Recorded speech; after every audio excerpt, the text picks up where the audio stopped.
नमस्कार दोस्तों, स्वागत है आपका मॉर्निंग की इवनिंग रिपोर्ट में। और इसमें हम लोग देखेंगे कि आज बाजार में क्या हुआ।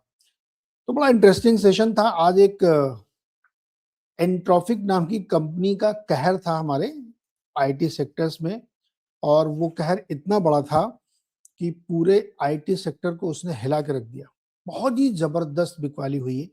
तो ये एंट्रोफिक क्या करती है, उसका क्या असर होगा आगे भी, इस पर विस्तार से बातचीत करेंगे। और सुबह हमने इसका आपको बताया था कि जो यूएस का आईटी सेक्टर कल पिटा था, वो क्यों पिटा था और साथ ही अपने एडीआर्स पे असर पड़ा था। उसका असर फिर हम लोगों ने देखा कि आज स्टॉक पे भी देखने को मिला। पहले मोटी पिक्चर देखते हैं, फिर उसके बाद उस पर भी बातचीत करेंगे। तो ये हमारा इंडाइसेस है सारे, और अगर आप इसको ध्यान से देखें तो एक रेंज, बहुत पतली सी रेंज में मार्केट चलते रहे। और जिसको कहते हैं कि एक अकेला सब पर भारी वाली बात थी कि उस आईटी की खबर ने, आईटी सेक्टर के प्रेशर ने मार्केट को चलने नहीं दिया। थैंक गॉड, भगवान को शुक्रिया करिए कि मार्केट पॉजिटिव बंद हुआ है, वरना अगर बाकी लोगों ने भी हिम्मत छोड़ दी होती तो ये मार्केट आज बहुत बुरी तरह पिटने वाला था। लेकिन आईटी को छोड़ के बाकी सब अपने मजबूती से कदम जमाए रहे, तो इसलिए आपको ये ग्रीन स्क्रीन दिख रही है। फिर भी आप देखिए कि 0.2, 0.4, 0.3, 0.6 इस तरीके के प्रदर्शन वो कर पाए, क्योंकि एक अकेला सेक्टर ऐसा था जिसने पूरे मार्केट को पीट दिया। निफ्टी 50 को आप देखिए तो 48 पॉइंट की मजबूती हुई है, और सुबह से शाम तक अगर आप देखिए तो एक बहुत नैरो रेंज में ट्रेड करता रहा। ऊपर जाने की कोशिश करता था तो बिकवाली होती थी, फिर चढ़ता था, फिर बिकवाली होती थी। यही सिलसिला बैंक और निफ्टी में चलता रहा। कंट्रीब्यूटर की प्लेट से आपको ये समझ में आएगा कि मार्केट में क्या हो रहा था। रिलायंस और एचडीएफसी आईसीआईसीआई बैंक कुछ मदद कर रहे थे, लेकिन आप ड्रैगर्स में देखिए, इन्फोसिस ने अकेले आज 90 पॉइंट तोड़ा है मार्केट को। टीसीएस ने पीछे नहीं साथ दिया, 50 पॉइंट उसने तोड़ा। एचसीएल टेक, टेक महिंद्रा, विप्रो और एक्सिस बैंक भी उनके साथ लगा हुआ था। लेकिन पूरी लंबी लिस्ट है। आईटी का शायद ही कोई स्टॉक हो, मेरी नजर में तो नहीं आया, जिसकी पिटाई ना हुई हो। करेक्शन नहीं कर रहा हूं मैं, जिसकी धुनाई ना हुई हो। मतलब इसको ना अच्छे से धो दिया आज। अगर आप एक एक स्टॉक, ये बड़े दिग्गज स्टॉक है, टीसीएस, इन्फोसिस, एचसीएल टेक, टेक महिंद्रा, 5-5, 6-6% के पिटे हैं, और पूरे दिन इनमें रिकवरी की कोई कोशिश दिखी नहीं। तो इस तरीके से ये जो प्लेट आपको बता रही है कि पूरा बाजार एक तरफ, आईटी सेक्टर एक तरफ, और उसने अकेले पूरे मार्केट को प्रेशराइज करके रखा था।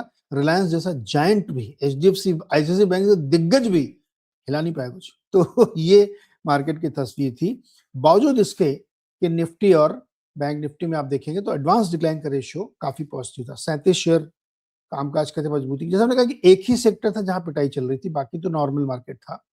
और ब्रॉडर मार्केट में भी वही तस्वीर थी। ओवरऑल आप देखेंगे तो आज मतलब अगर आप 15 उसको मान लीजिए और इसको 3 में, तो लगभग लगभग दोगुना 1.8 के आसपास है एडवांस डिक्लाइन का नंबर ओवरऑल मार्केट का निकल के आ रहा है। तो यहाँ पे तस्वीर ठीक बनी है। अब आप जरा इसमें देखिए जो टॉप लूजर्स और गेनर्स है ओवरऑल मार्केट से मैंने लिया है, जो ट्रेंडिंग स्टॉक थे उसमें ई क्लर्क 8.5%, लेटेंट व्यू 7.5%, इन्फोसिस 7%, टीसीएस 7%, कोफोर 6%, एलटीआई माइंट्री 5.5%। अब पूरी लंबी लिस्ट थी वहां पे, मैं जितने चाहूं उतने लिख सकता था। कोई आईटी स्टॉक ऐसा नहीं जिसकी पिटाई ना हुई हो। मजबूती में क्या, इधर अडानी पावर, सफायर, एडीबी में किसी न किसी खबरों की वजह से कुछ कुछ आ रहा था, तो यहाँ पे सपोर्ट था। लेकिन अब यहाँ पे आईटी के पूरे सेक्टर की पिटाई हो रही थी, और ये है आईटी सेक्टर का हाल। 6% आईटी सेक्टर टूटा है।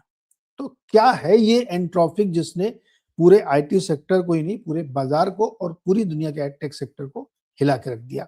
खास तौर पर आईटीईएस कंपनी, जो आईटी एनेबल्ड सर्विसेज देती है, जो हमारे यहाँ की कंपनियां हैं, उनकी बहुत ज्यादा पिटाई हुई है। तो क्या है ये एंट्रोफिक, चलिए इसको समझते हैं।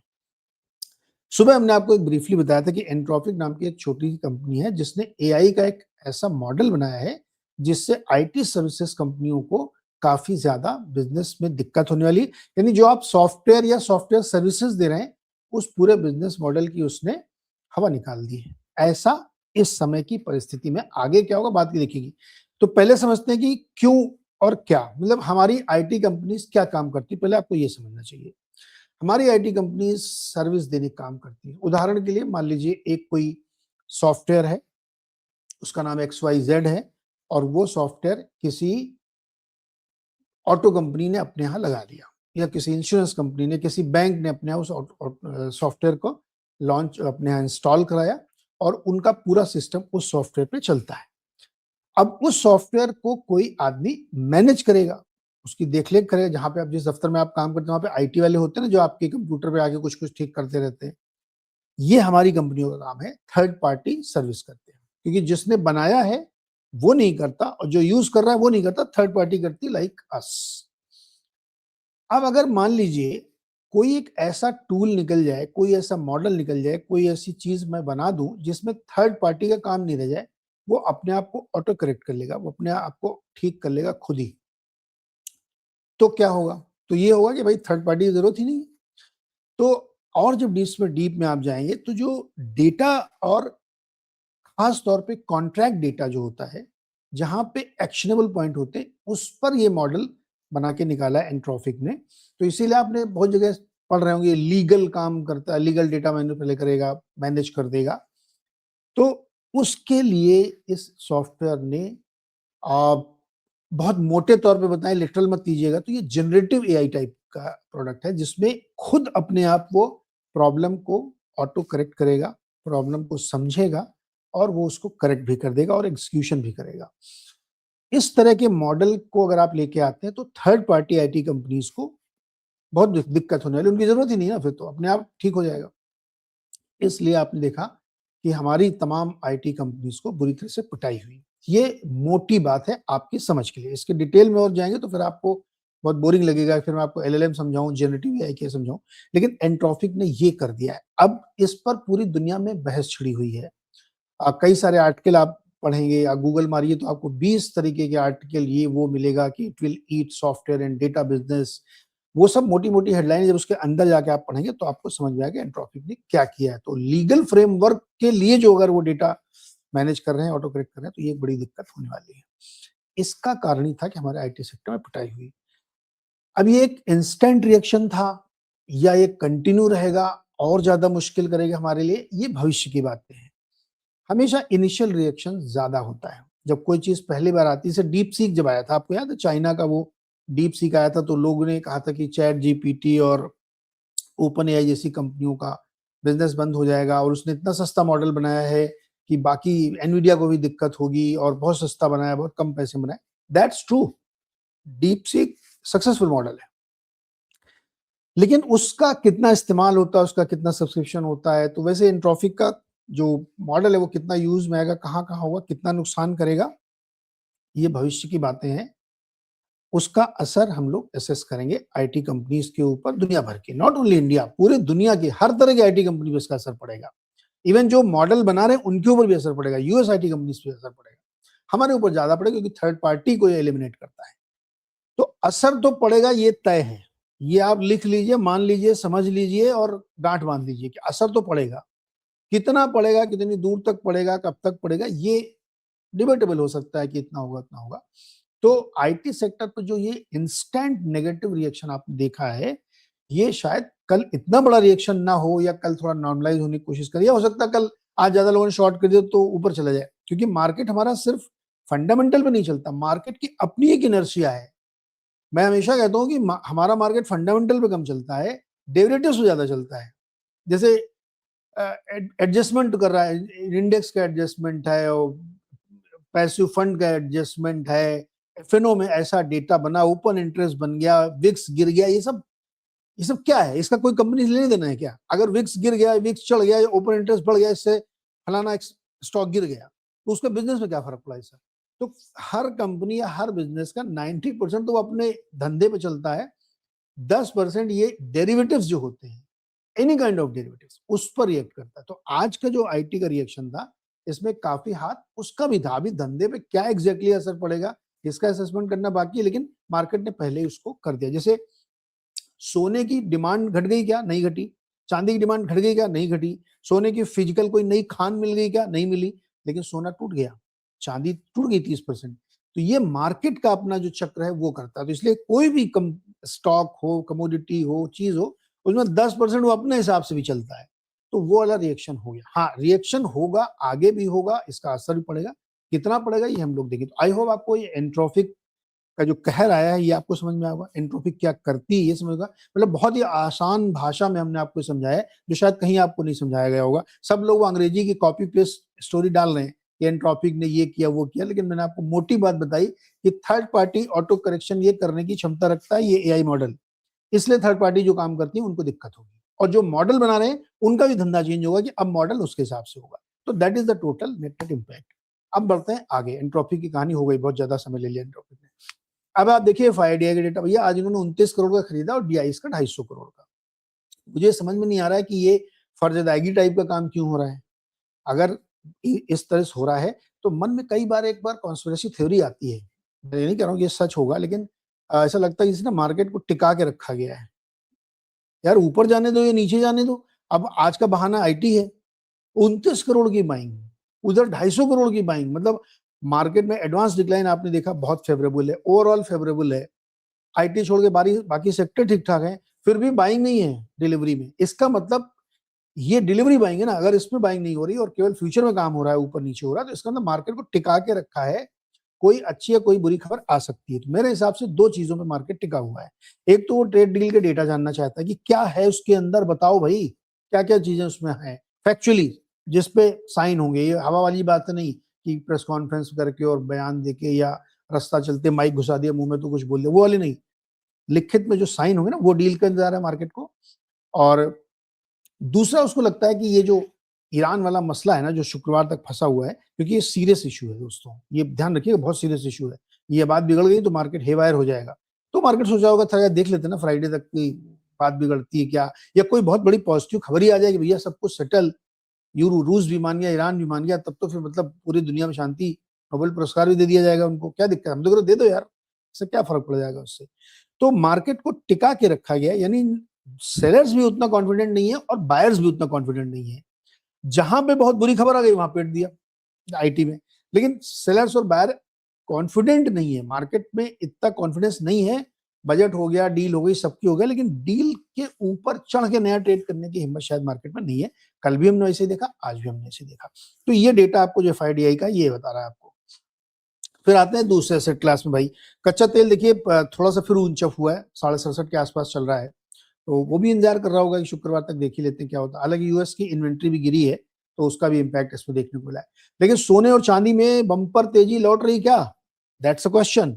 मुझे नहीं पता कि कल से फिर से आपको वही रफ्तार देखे, लेकिन अभी जो माहौल दिख रहा है कि 90 के आसपास आपका सिल्वर आ गया है और 5,000 के ऊपर गोल्ड चला गया है, तो क्या करेक्शन पूरा हो गया है, पहला क्वेश्चन।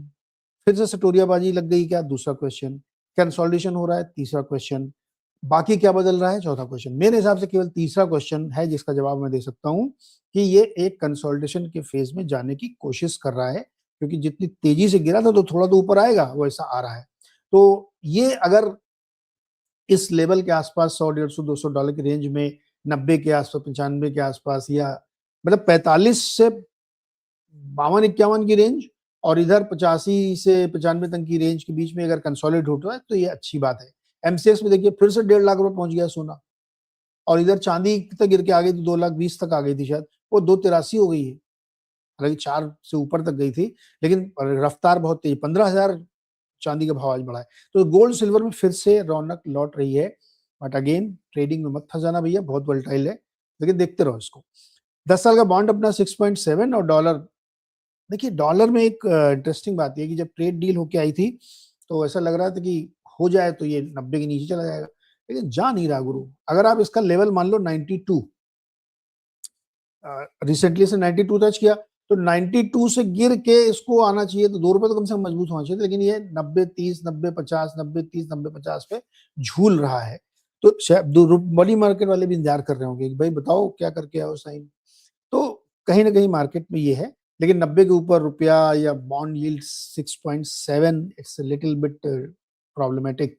तो ये हमें लगता है कि इसको ध्यान में रखना चाहिए। तो पूरा अदरवाइज सेट क्लास में कोई चेंज नहीं है, गोल्ड सिल्वर में रिकवरी है, और मार्केट में आपको जो है ये पूरा इंतजार करता हुआ दिख रहा है। तो नेट नेट समरी आपकी मार्केट की क्या निकल के आती है कि मार्केट में आज एंट्रोपिक का कहर था, बाकी मार्केट ठीक था, सबने मिलकर बहुत संभालने की कोशिश की, इसलिए वो किसी तरीके से ग्रीन में बंद हुआ। अगर खाली आईटी की चलती तो आज पता नहीं क्या होता।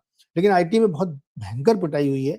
7% अगर टीसीएस और इन्फोसिस गिरे तो it's not a easy thing, और इसको हल्के में नहीं लेना चाहिए। तो बी वेरी केयरफुल। अब जो सारी थ्योरी उलट गई कि रुपया मजबूत है, ये है वो है, इसमें तो पहले से कमजोरी थी। अगर इतना पिटा हुआ सेक्टर भी धोया जा सकता है तो आप उस खबर का असर समझ सकते हैं। आईटी में लॉन्ग तो कोई था नहीं, आईटी ऑलरेडी पिटा हुआ सेक्टर था, और उसके बाद उसकी पिटाई इतनी हो जाए तो आप एंट्रोपिक का कहर समझ सकते हैं। So that's why this is the problem. तो ये है आज की समरी। तो मार्केट एक होप के साथ इंतजार कर रहा है कि क्या कल कुछ बड़ी पॉजिटिव खबर आएगी, जिसने उसने टिका के रखा है। एफआई भी टिकाए हुए हैं, डीआई भी टिकाए हुए हैं, बाकी सेक्टर भी टिकाए हुए हैं। अब कोई बुरी खबर आ जाती तो भी बेचारे कोशिश करते हैं। तो मार्केट एक होप के साथ, पॉजिटिव होप के साथ, उम्मीद में इस समय बना हुआ है। तो गोल्ड सिल्वर में रिकवरी दिख रही है, इतना गिरा था तो ऊपर आ रहा है।